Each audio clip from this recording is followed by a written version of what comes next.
Retour de la première ligne briançonnaise. Joubert qui récupère ce palais. Paul Joubert, il va faire le tour. Oh, le tir là à bout portant. Attention, c'est dedans. C'est dedans. Sur le rebond. Ah, c'est sur un palais rebond. Hein, ça vient d'un tir. Et Mathieu Moni qui vient ouvrir la marque. Pour les Rapaces de Gap, Mathieu Moni qui profite de ce rebond laissé par Yann Broz.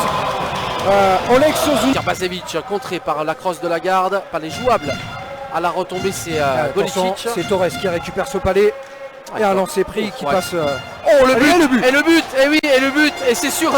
Alors c'est incroyable, mais c'est sur une assistance de monsieur Bourreau que les Diables Rouges viennent égaliser. Alors j'espère que ça va pour lui parce qu'il se tient. Je ne sais pas si c'est au niveau du genou qui prend le palais, monsieur l'arbitre. Et ça, c'est un peu plus haut que le genou, je crois. Ouais, c'est un peu plus haut et ça donne une égalisation à la faveur des Diables Rouges. C'est bien de voir ces jeunes évoluer, grandir. Et la garde qui est passée sur Carminati. La garde, il est plus rapide. La garde. Benjamin Lagarde qui trompe du revers. Il est bien bronze pour le 2-1 en faveur des Rapaces de Gap. Il avait pris le meilleur à la vitesse sur Carminati.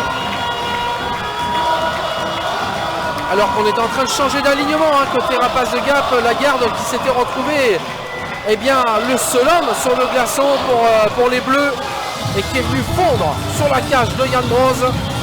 Et sur le poteau opposé, sur la boîte opposée. Là au deuxième poteau, là Ouna qui va poursuivre son effort. Derrière la cage, c'est Bourgeois. Ça va directement sur une crosse briançonnaise. Cut qui va récupérer du revers. L'égalisation. L'égalisation sur ce revers de Radovan Cut là qui vient. Radovan Cut, un but sans assistance là, plein d'altruisme. Ouais, il avait de la place. Il avait de la place, il a raison. Ouais, c'est un palais détourné. Charles Schmitt et c'est Ouna qui ressort ce palais avec Torres. Ça part un peu en ping-pong d'un côté de l'autre. Et la bonne déviation là qui donne l'avantage pour la première fois dans cette rencontre au Diable Rouge. Avec ce palais là qui vient tromper la vigilance de Julian Junca.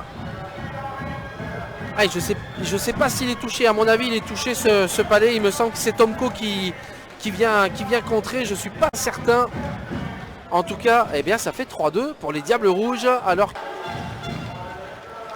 c'est le premier but de la part du défenseur, Slavomir Tomko, dans cette et le contre Manu. Romain Gutiérrez entre les jambes. Le bon geste, le très beau geste. Le très beau geste de Romain Gutiérrez pour le 3 partout, l'égalisation.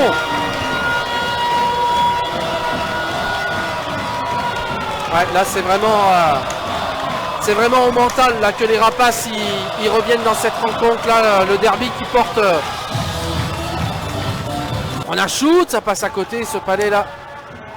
Et attention, Torres qui est tout seul. Ouais, pour Torres.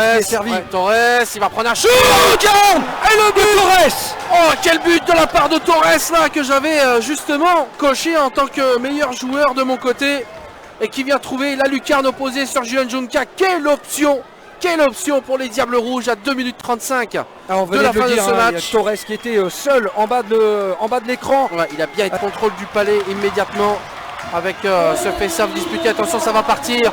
Et Ruel là qui va ajuster. Et oui, la punition immédiate. Nicolas Ruel là qui vient jouer un petit peu avec le public également sur ce 5e but des Diables Rouges. Le choix d'Éric Blais n'a pas été payant sur cette action. Ils se font punir immédiatement.